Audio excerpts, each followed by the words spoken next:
Merry Christmas. It's Christmas special. Chasing money, talking about chasing money. It's 2023 in December. Year is ending. We're going into 2024.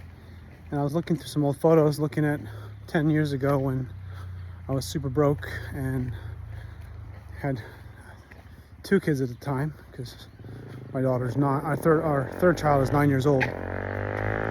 And I just remember being a personal trainer. Motorcycle. I remember being a personal trainer and just like barely having enough money. Right, this is after financial crisis, because 10 years ago was 2013. I had claimed bankruptcy. I've lost a bunch of money buying houses that I couldn't afford. And flipped one, made some money, but ruined my credit. And kind of had to start over from scratch. And now I'm financially free, or however you want to call it. I'm at a place where I had targeted, which was work from anywhere, make $1 million, have money in the bank, and yet it feels like nothing has changed.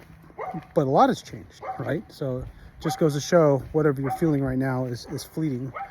Right? If you feel great, it's going to go back to normal. If you feel terrible, it's going to go back to normal. And that's a good reminder, because no matter what you're feeling, it's always going to find its way to go back to normal. I think the problem is that when you're in that physical pain or even elation, it's hard to maintain perspective, because we're such short-term creatures. I'm too short-term, or tend to be, and it's kind of like, that's the reason why I'm making this video about chasing money, right? Is because the short term is my default is to chase money. It's to do the thing that's going to make the most amount of money. But what's interesting is I don't think you can actually really do that, right? And maybe you already don't do that. Maybe this is just a journal entry to myself. It's like, as much as I want to chase the thing that makes the most amount of money, once you have enough, you're just going to stop doing the thing that makes money because you don't like doing it, right?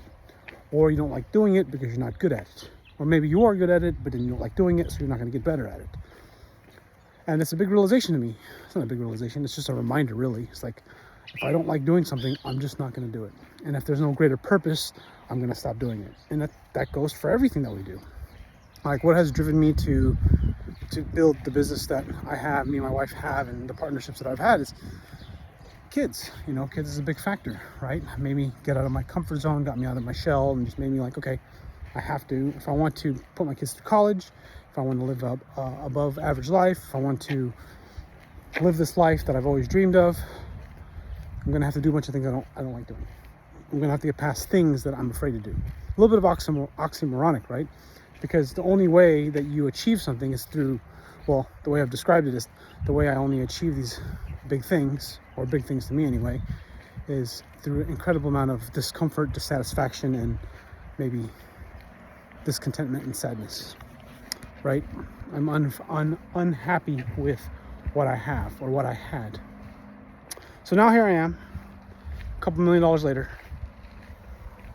Lots of great experiences with the kids, money in the bank, big house, all these things, right? And I feel like I did 10 years ago when I had no money, right? Meaning that I'm still worried. I'm still afraid. I'm still afraid of something. Like, I guess I'm afraid of losing everything. I'm afraid of not having enough. I'm afraid of not being able to maintain what I have. 10 years ago, I don't think I had enough money to survive the next month.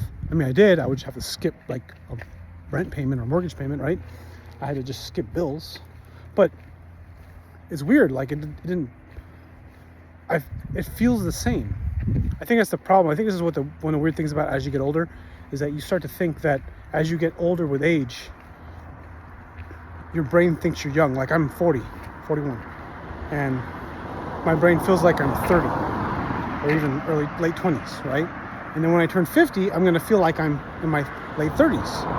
Like, there's this lag time.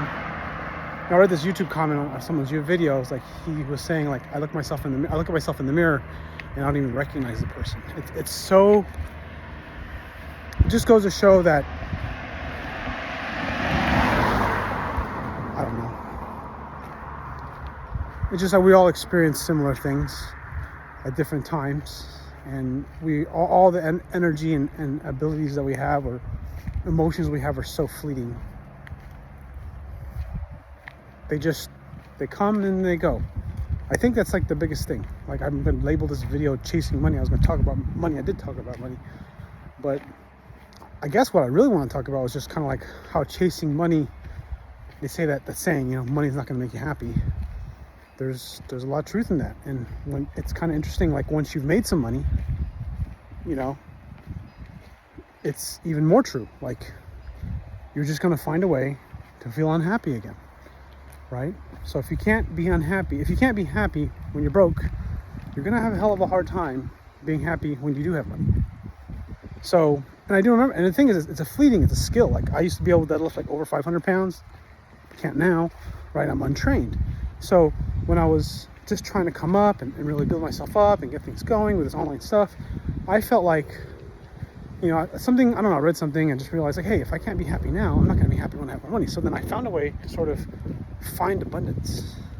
You know, I found a way to like, well, I have a house, like a roof over my kid's head. Like we can pay our bills enough anyway. We can do a few nice things here and there. You know, we live in a decent neighborhood. It's not dangerous. I'm married. I have 2 children at the time. And like, there's a lot going on here, you know? A lot of good stuff. And I sort of learned to, I guess, be grateful. And then I was happy. It's like, hey, so if you chase your goals while you're happy, the results you get from chasing your goals when you're sad are no different. Except that one road is less painful.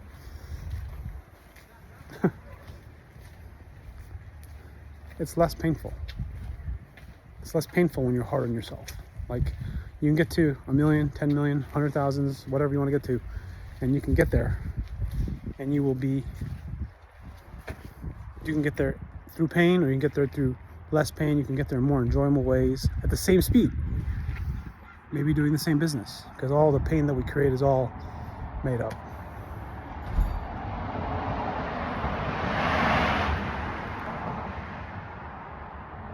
Money won't buy you happiness, but you got to find out if it will.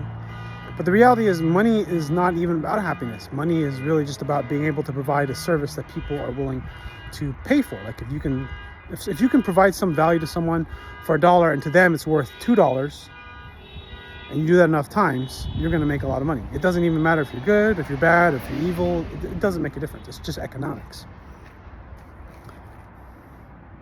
And it's at that side of the economics of what makes money, and then there's the side that, like, the emotional, where all the stuff that I'm dealing with, or all the stuff that we all deal with.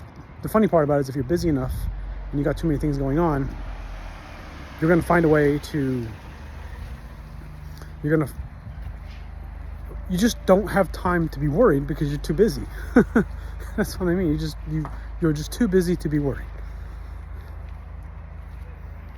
Anyways, got my daughter right there. You can see her. She's taking pictures. And oh, Merry Christmas if you're watching this on Christmas, or maybe, hey Ryan, if you happen to watch this whole video again all by yourself, you're gonna be okay, man. You're gonna be all right. You know, you got all that you could ever have, and it's just, you gotta work that gratitude muscle. You gotta work that faith muscle. You gotta work that Jesus, God muscle. You just gotta work that muscle, and you gotta use it. And you gotta pray, because you're gonna be okay. All right, buddy. Take care. Love you.